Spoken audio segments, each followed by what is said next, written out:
Muy buenos días. Hace tiempo que no estoy aquí, delante de ustedes. He estado con la juventud. Ah, no, no, no. Aparte de ustedes hay más jóvenes también. Am, eh, Se suponía que por programa yo estaría 3 domingos, pero no va a ser así porque el próximo domingo no había pensado en ello. Se repite generalmente el programa de la Escuela Dominical. Así que, Marco, voy a estar 2 nomás. Y mi tema era para más de 3 domingos, entonces vamos a avanzar en lo que pueda. ¿Ya? ¿Ah? Pues eran 4, pero me voy a Santiago también. Allá tengo que estar en unas conferencias. Ah, muy bien, vamos a leer Juan, el Evangelio de Juan, capítulo 20, versículos 30 y 31. Y ya está terminando Juan su Evangelio. Juan es uno de los 12, quienes no conozcan mucho, no se preocupen, podemos dar más detalles. El Evangelio según Juan, vamos a leer el capítulo 20, los últimos 2 versículos del capítulo 20, el 30 y 31, que dice así. Hizo además Jesús muchas otras señales, las cuales no están escritas en este libro, en el Evangelio. Pero estas, versículo 31, se han escrito para, es su propósito, ¿para qué? Estas se han escrito para que vosotros creáis, primero, que Jesús es el Cristo. Segundo, el Hijo de Dios. Tercero, para que creyendo tengáis vida en su nombre. Juan, capítulo 20, y versículos 30 y 31.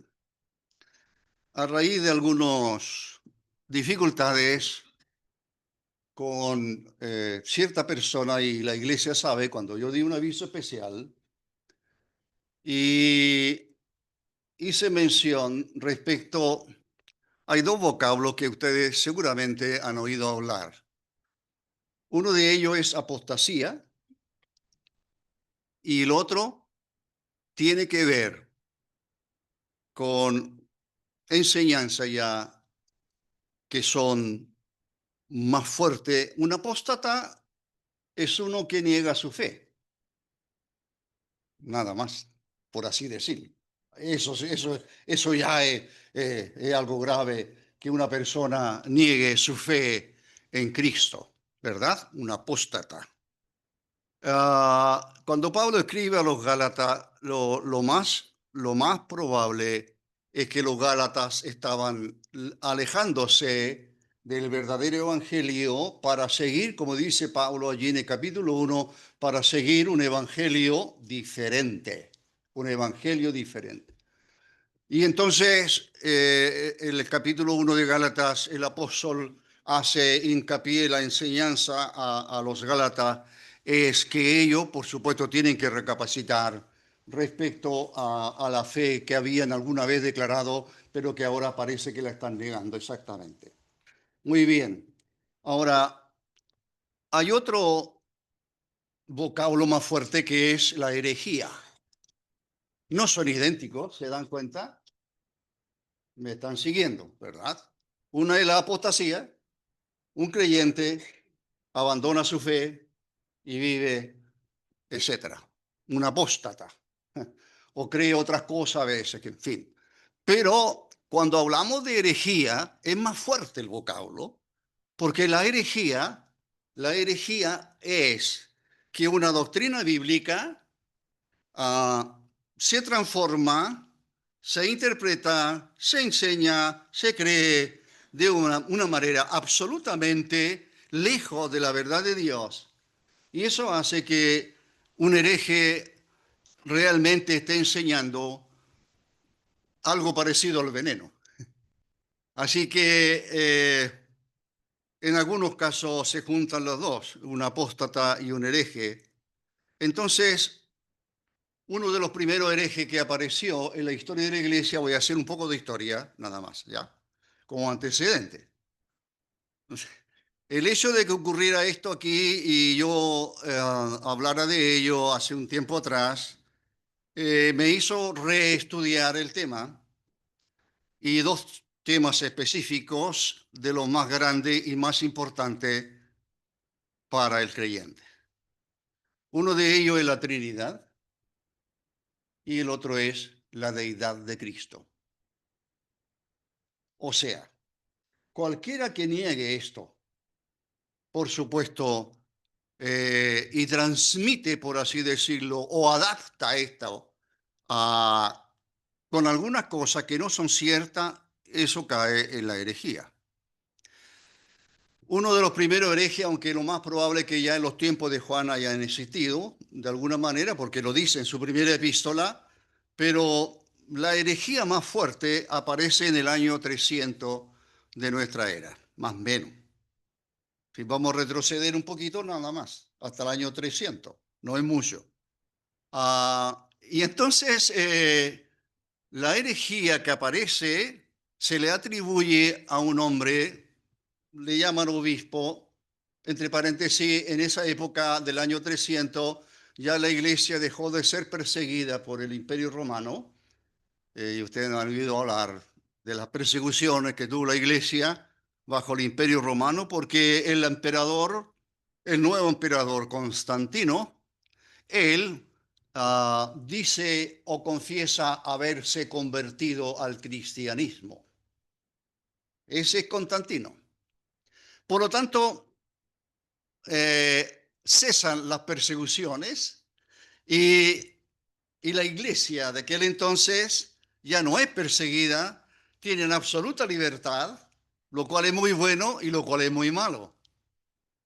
De hecho, algunos escritores, algunos historiadores dicen que en realidad la semilla que hizo crecer a la iglesia fuertemente y con buena enseñanza fue la sangre de los mártires. Una de las preocupaciones del mundo cristiano a través de todos los siglos es, ojalá que no me persigan. Ahora, eso jamás ha pasado por la mente de ninguno de nosotros, ¿verdad? No hay temor de persecución por nuestra fe. Podemos libremente hablar. De hecho, uno va, no vengo mucho yo, pero al centro de Concepción y entonces uno escucha a uno que otro. Al único que vale la pena escuchar es a Alejandro en la calle, ¿eh? A nadie más, a veces. Uh, Todavía no me invita, o sea, me ha invitado, pero todavía no nos encontramos para acompañarnos en la predicación. Porque cuando está en la plaza, yo no estoy en la plaza. Y si está allá en el tribunal por ahí, ese era bueno, ¿verdad? Yo estoy en la plaza, entonces nunca nos encontramos. Así que la iglesia, cuando es perseguida, da la impresión, no da la impresión, creo que es la verdad, la fe se acrecienta. Es a través de los sufrimientos que nuestra fe, ya sea a título personal o cada uno de vosotros sabéis que es a través de las aflicciones donde nuestra fe está siendo probada y también está siendo fortalecida. Bueno, en el año 300 y fracción aparece entonces un hombre llamado Arrio. Arrio. De ahí viene el arrianismo. ¿Qué hizo este hombre llamado Arrio en Alejandría? Ahí estaba la iglesia fuerte, en Egipto, Alejandría, año 300 y fracción estoy hablando. Y él empezó a enseñar que sostenía que Cristo, que Jesús, no era Dios en sí mismo. Mire de dónde viene esa doctrina. Hoy día son los testigos de Jehová y otros parecidos que no aceptan, no creen en la deidad de Cristo. Entonces, Arrio sostenía que Jesús no era Dios en sí mismo, sino que era una criatura de Dios, subordinada al Padre. Eso hizo, estamos hablando de mayo más o menos del 325, eso hizo que en Alejandría saliera un obispo llamado Alejandro, que junto con uno de sus ayudantes llamado Atanasio, uno de mis héroes, Atanasio, ellos dos, fuertemente lucharon contra esta herejía. Como Constantino, el emperador, se dio cuenta que la iglesia estaba siendo afectada por estas divisiones doctrinales, se le ocurrió hacer, por consejo de algunos, se le ocurrió hacer un concilio. El primer concilio, ¿ha escuchado la palabra concilio?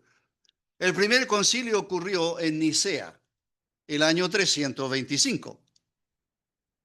Y en ese concilio había más de 300 obispos así llamados, para discutir esta doctrina que estaba predicando Arrio frente a la verdad de Dios que predicaba Alejandro, Atanasio y otros, que Cristo es Dios. Así que se reunieron en Nicea. Nicea, Bitinia también se llamó.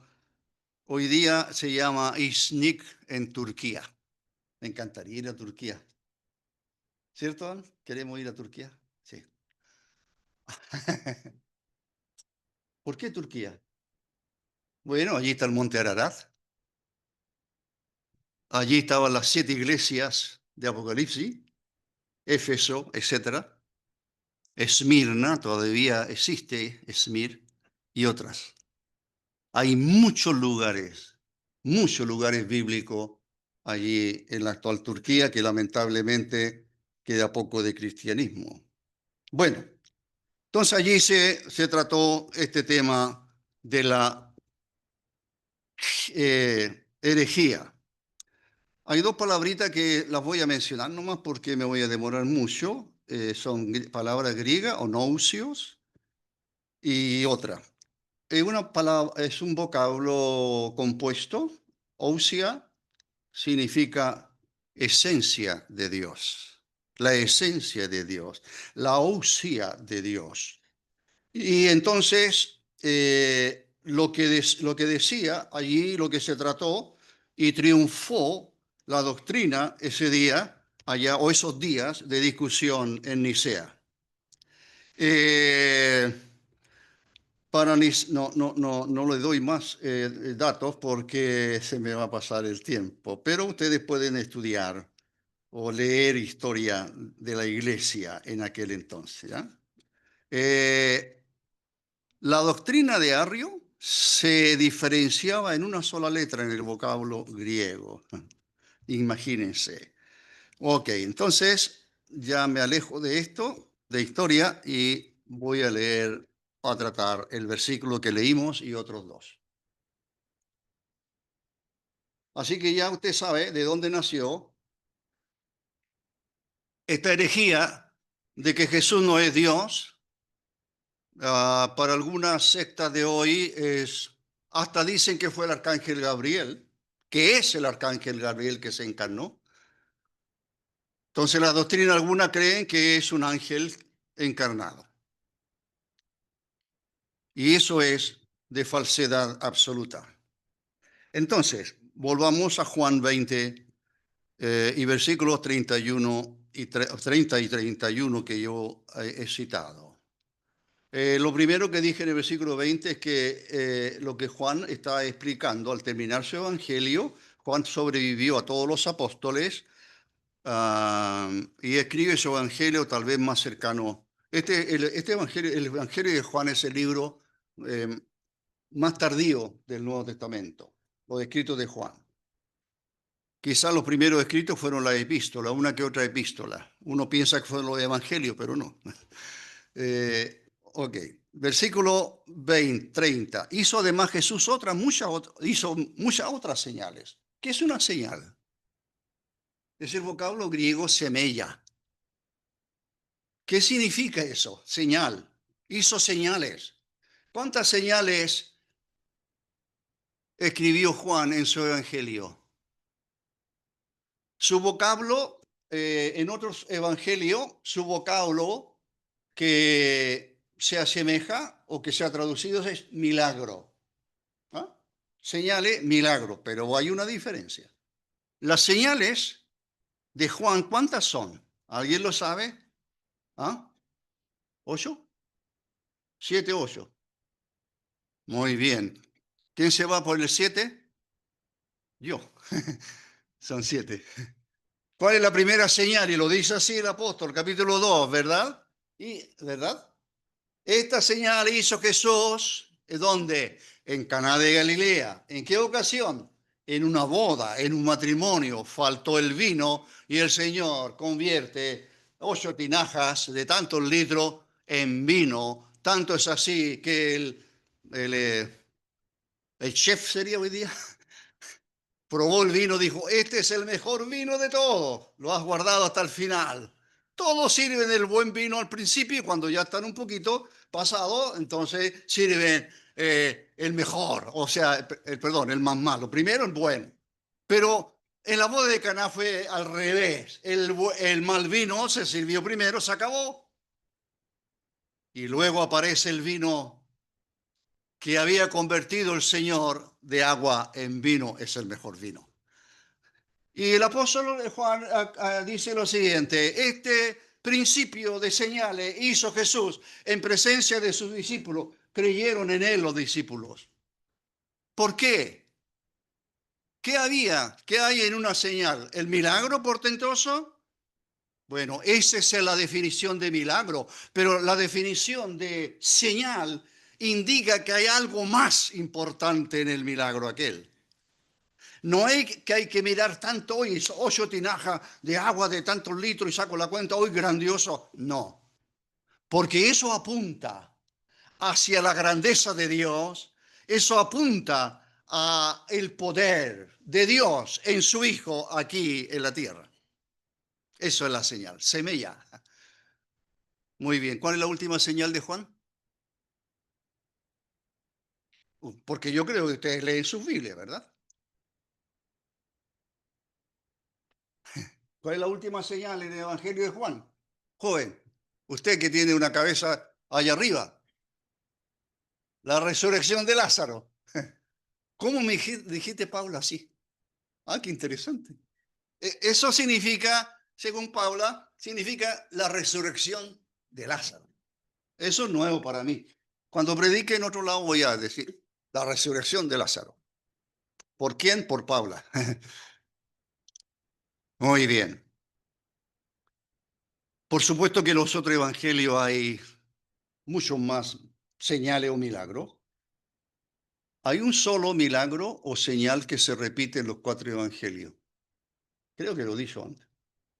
Se lo dije a mi clase de jóvenes. Estoy tratando de darle doctrinas fuertes. ¿Cuál es? El único milagro que aparece en los 4 evangelios. Eso es. No, Paula, no. Tú tienes que estar aquí, Paula, no. Ok. La multiplicación de los panes. Es el único milagro que aparece en los 4 evangelios. Marco, Mateo, Marcos, Lucas, Juan. ¿Ah? Ok, así que la señal tiene que ver aquí con algo más que portentoso que todo el mundo queda, sino que hay que mirar más arriba de eso para mirar quién lo hizo y la grandeza de quien lo hizo. A eso apuntan las señales. Por eso el Evangelio de Juan es el Evangelio a quien se le atribuye que la finalidad de este Evangelio glorioso tiene que ver, este Evangelio glorioso, el Evangelio de Juan tiene que ver con la deidad de Cristo. De eso comienza en el principio el verbo era con Dios y el verbo era Dios, este era en el principio con Dios, todas las cosas por él fueron hechas, etcétera, etcétera, etcétera. Juan 1, ¿verdad? Muy bien. El versículo no más del 30, creo, las cuales no están escritas en este libro. El 31. Pero estas, las que están en el Evangelio de él, por supuesto, estas, las que él escribió, Juan, se han escrito. Dice el versículo, pero estas se han escrito ¿para qué? ¿Se da cuenta que hay dos para? ¿Para qué? Y luego repite de nuevo para. El para es propósito. ¿Cuál es el propósito de las señales? Bueno, estas se han escrito para que creáis. ¿Creáis qué? ¿Creer a cualquiera que está enseñando cualquier cosa? Y dice, he recibido una profecía de parte de Dios, como dice el adventismo, y tiene su profeta.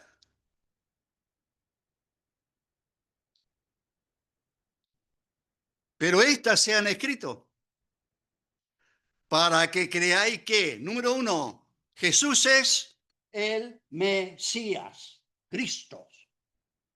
Cristo es el vocablo en griego, Christus. Mesías, el prometido, el ungido del Señor, según el Antiguo Testamento. Es el Mesías. Ahora, eso fue tremendo para los judíos y por supuesto le rechazaron. Tienen dos razones, según ellos, según su creencia, tienen dos razones poderosas para haber rechazado a Cristo y haberlo llevado a la cruz. Número uno, que Jesús afirmó ser el Mesías. Número dos, ¿qué más afirmó? Está en el versículo 31. Para que creáis que Jesús es el Mesías y para que creáis que Jesús es el Hijo de Dios. Ahí está. Y ese era mi tema para hoy día, ¿no? Jesús es el Cristo, es el Mesías. Y por supuesto, el mundo judío ortodoxo, no los pseudo judíos, pero judíos y que son serios estudiantes, ellos aceptan solamente lo que para nosotros conocemos como Antiguo Testamento, para ellos es la Tanaj, la Torá de la ley, etc. Entonces, ellos aceptan solamente y con otras divisiones, no como la que tenemos nosotros, pero son los mismos libros, desde Génesis para nosotros hasta Malaquías, 39 libros. Los 27 del Nuevo Testamento que se escribieron post Jesús, ya en el cielo él, y a los años después, décadas después, que se empezaron a escribir una epístola, se cree, de Pablo, por supuesto, y después ya vendrían los evangelios, comenzando probablemente con el de Marcos. Bueno, pueden haber investigadores que lleguen a otras conclusiones. Entonces, el Nuevo Testamento no es aceptado por el mundo judío. ¿Por qué? Porque Jesús para ellos fue un hombre, un impostor, alguien que se hizo pasar por Mesías y aún afirmó ser hijo de Dios en más de una oportunidad, entre paréntesis. Así que ellos, si usted habla con un judío, quiero ir también a Israel. Sería lindo ir a Israel, ¿verdad? Y si yo converso con un judío, entonces sería terrible, ¿verdad? Porque no puedo hablarle de Jesús, porque no lo aceptan. Bueno, estas cosas se han escrito para que vosotros creáis que, número uno, Jesús es el Mesías. Número dos, Jesús es el Hijo de Dios. Tú eres el Hijo de Dios, le dijeron. Y varios lo reconocieron. Qué increíble. Aún hasta, estaba de toda la lectura que puedo hacer, las investigaciones que puedo hacer. Decía un autor que en el juicio de Caifás contra Jesús, esa noche, ¿verdad? Que fue entregado por Judas y llevado a Caifás, que era el sumo sacerdote. Anás, su suegro, ya estaba jubilado como sumo sacerdote. Y Caifás, por lo que entendemos, está con sus ropas sacerdotales del sumo sacerdote de Israel. Y entonces le pregunta derechamente, después de otras interrogaciones, a ver, dinos, ¿eres tú el hijo del bendito? ¿Eres tú el hijo del bendito? Así que Caifás algo sabía de que Dios no es Dios el Padre solamente, sino que también Dios Hijo. Cuidado, que hay una doctrina por ahí que anda diciendo que en realidad Dios es uno solo, que a veces se manifiesta como Padre, a veces se manifiesta como Hijo o a veces como Espíritu Santo. Pero Dios es uno solo. Bueno, Dios es uno, sí. pero en tres personas se ha revelado a nosotros, Padre, Hijo y Espíritu Santo. Bueno, yo sé que hay mucha gente que no acepta la Trinidad. Será tema de otra reunión. Por ahora, yo quiero que nos vamos, iba a decir creyendo mucho más fuerte, pero analizando lo que creemos, analizar lo que hemos aprendido a través de los años. Como dije en la mañana a los hermanos en nuestra reunión de adoración, la iglesia aquí congregada como iglesia cumple hoy 63 años. Partió la iglesia con 12 hermanos. Yo no quise decir gloria a lo que me dijiste porque iban a sacar la cuenta de tu edad.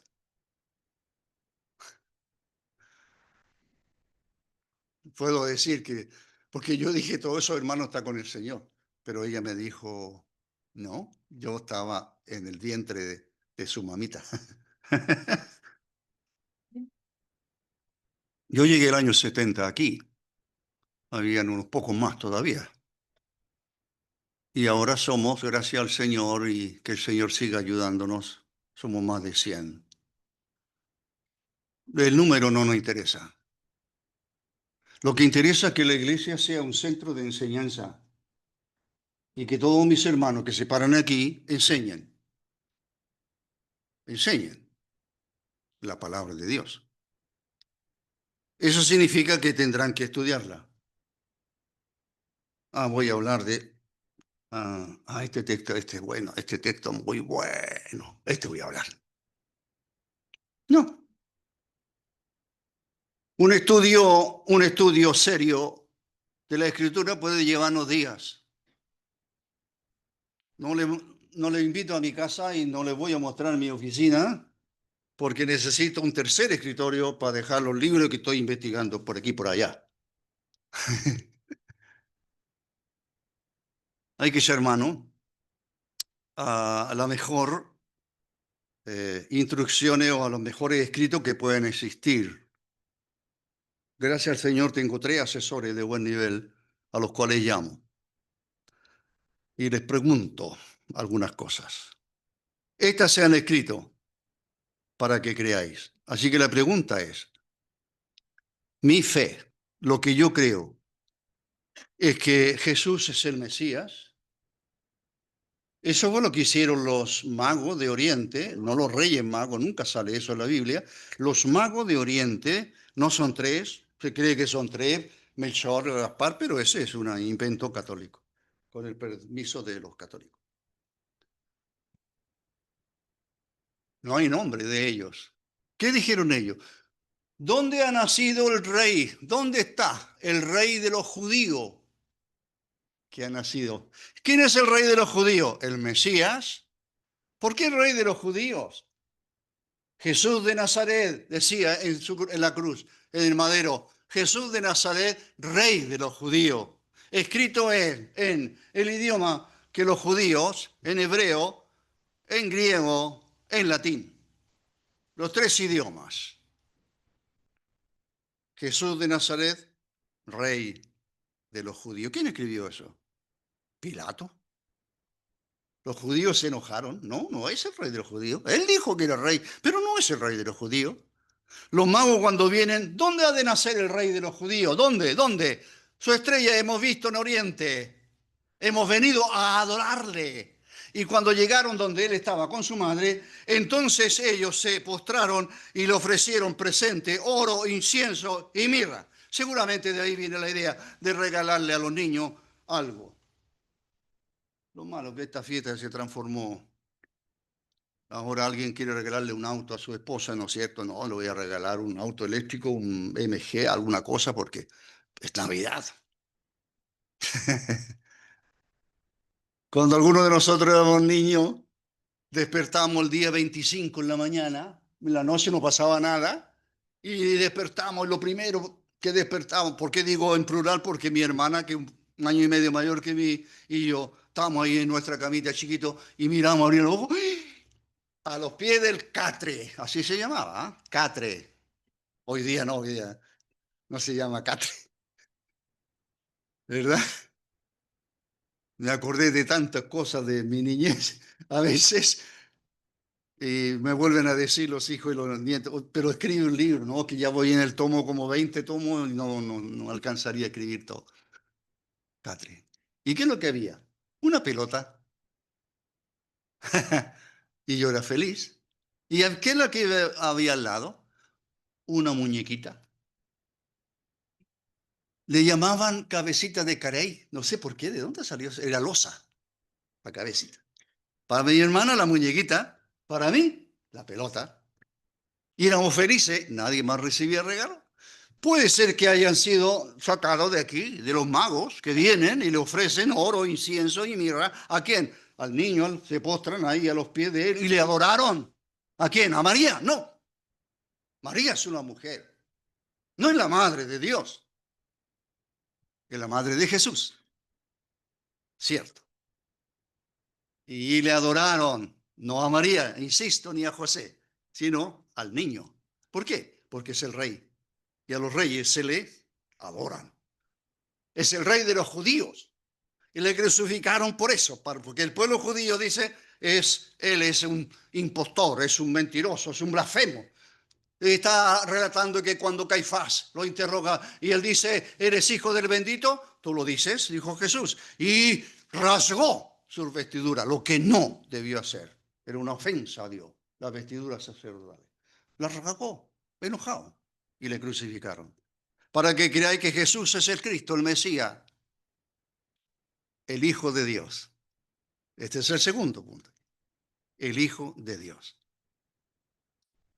Y eso me llevaría más de una reunión, ¿verdad? No echéis mano, hermanos y amigos, no podemos echar mano a la imaginación. ¿Cómo será?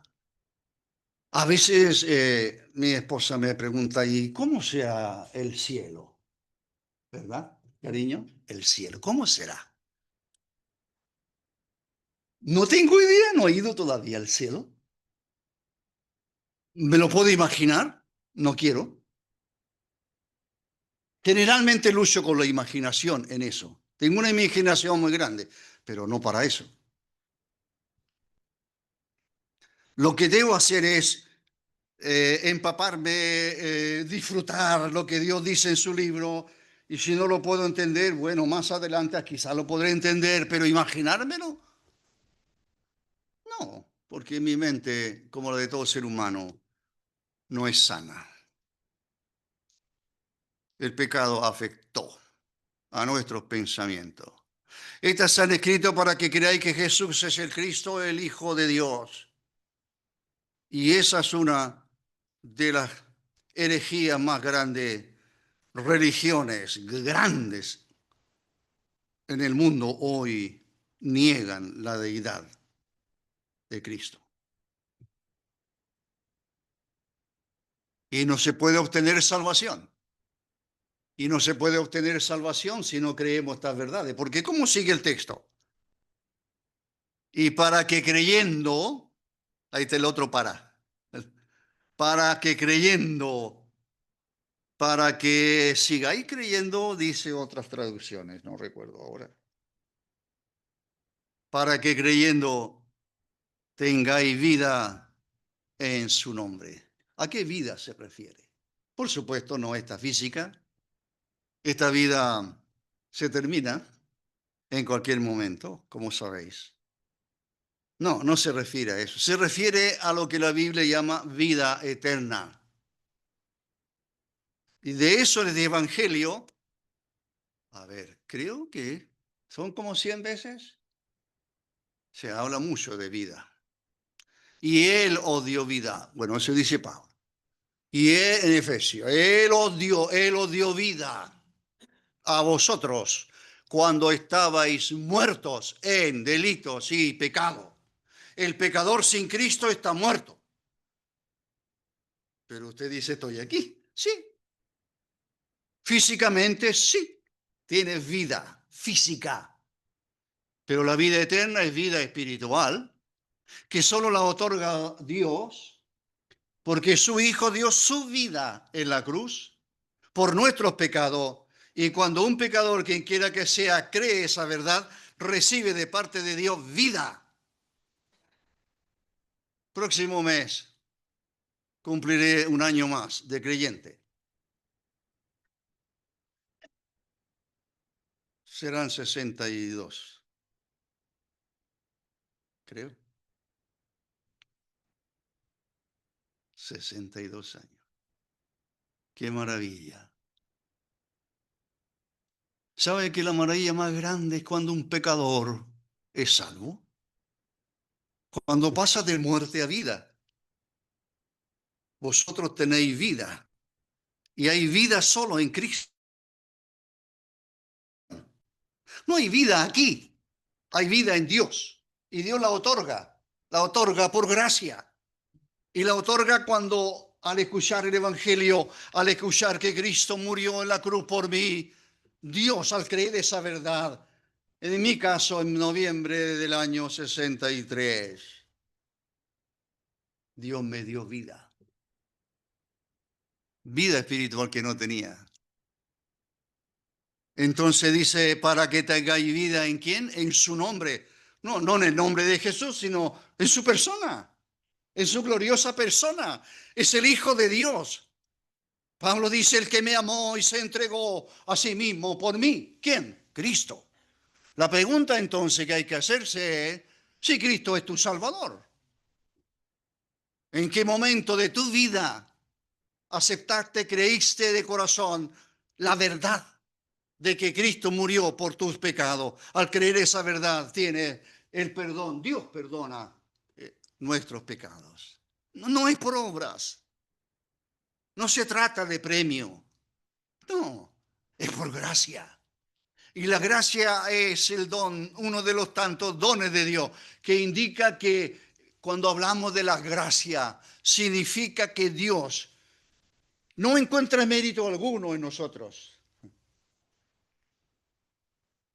A veces decimos, no eres merecedor de esto. No merece que seas. Iba a decir, merece ser llamado mi hijo. Cuando el hijo pródigo así llamado vuelve a casa, volvió tal como estaba y reconoció ante su padre que él había desperdiciado sus bienes. ¿Qué hizo el padre? Aún antes que hablara, aún antes que llegara a casa, el andrajoso hijo que había malgastado millones y millones y millones de plata en orgías, en etcétera, etcétera, y se empobreció, que cuando quería comer, el hambre era tan grande que hasta la comida de los cerdos podría comerse. Pero un día dice, en la casa de mi padre hay abundancia de pan. Iré a mi padre y le diré, Padre, he pecado contra el cielo y contra ti. No soy digno de ser llamado tu hijo. Esa es la oración tuya, si aún no eres salvo. Y en la medida, hermanos y hermanas, que pensemos en ello y reconozcamos esta verdad, en la medida que cada vez pensemos mucho más en ello, no cabe ninguna duda que nuestro aprecio por Cristo, nuestro aprecio por las cosas del Señor, irá en aumento también. ¿Qué dijo el Padre? Lo abrazó, corrió.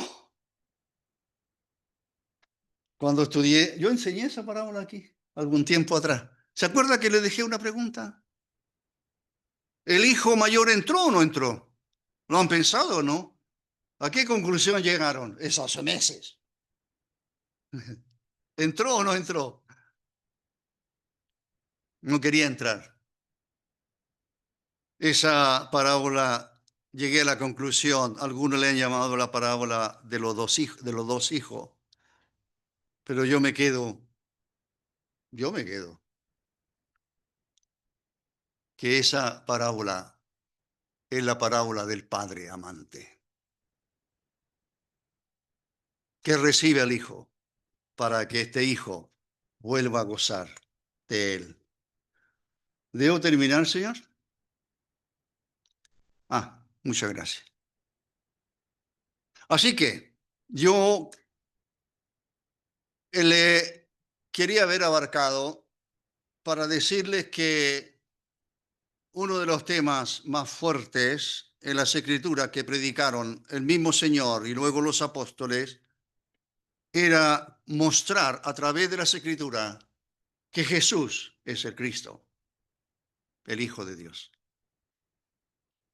Cuando Jesús resucitó de entre los muertos, un domingo como hoy, cuando Él resucitó de entre los muertos, apareció a muchos.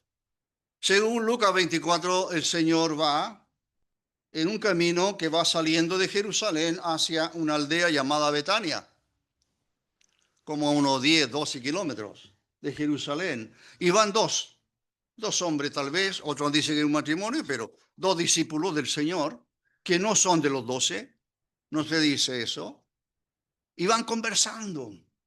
El Señor se acerca a ellos, les pregunta qué es lo que van hablando, pero ellos no saben que es el Señor que ha resucitado. Y entonces, ¿cómo no sabes? Tú eres el único forastero y no sabes lo que ha ocurrido. ¿Qué es lo que ocurrió? Y le empiezan a hablar de cómo Jesús enseñó y lo mataron, etcétera, etcétera, etcétera. Nuestros gobernantes lo mataron. El Señor lo hizo, lo escuchó atentamente, parece, pacientemente lo escuchó, hasta que en un momento dijo, oh, insensato, tardo de corazón para creer todo lo que los profetas han dicho. Y empezó y comenzó a explicarle las escrituras. Qué interesante. Ahí tenéis gracia. Ahí tenéis amor. El eterno Hijo de Dios, el creador del universo, de esto todo lo que vemos, el creador, es hombre, es Dios y es hombre a la vez. No dejó de ser Dios, es Dios y es hombre. En el cielo hay un hombre que es Dios y hombre, su Padre también está. ¿Y qué hizo Jesús? Le explicó, les abrió el entendimiento. Cuando ellos, el Señor desaparece, ellos dicen, están tan contentos, no ardía nuestro corazón cuando nos hablaban el camino y nos abría las escrituras. Cuando el apóstol Pablo llegó en un segundo viaje, cuando fue ya al Asia y llega a Tesalónica, capítulo 17 de hecho, y va a la sinagoga como era su costumbre, a la sinagoga en todas las ciudades gentiles habían sinagoga de los judíos, y allí va el sábado y habla con ellos y conversa con ellos y argumenta con ellos. ¿Cuál era el punto que argumentaba Pablo? Número uno, el Mesías tiene que morir, tenía que morir. El Cristo tenía que morir, número uno. Número dos, Jesús, a quien yo os anuncio, es el Mesías. Así que, hermanos y hermanas y amigos, lo más grandioso que podamos tener en esta vida es salvación, es tener a Cristo como nuestro Salvador. Así que no penséis en el cielo. De hecho, hay doctrinas extrañas que no aceptan ello. Hay una que dice que el infierno tampoco, porque un Dios de amor no puede mandar al infierno a la gente, que sería malo eso. Se van a encontrar con una cantidad de herejías. Mi consejo para mí primero es que debo sumergirme mucho más en el libro de Dios. Y no hay otro libro de Dios, solo es este. Muy bien. Uf, no sé por qué dura tan poco esta reunión. Pero como ya varios estaban durmiendo, entonces terminé antes.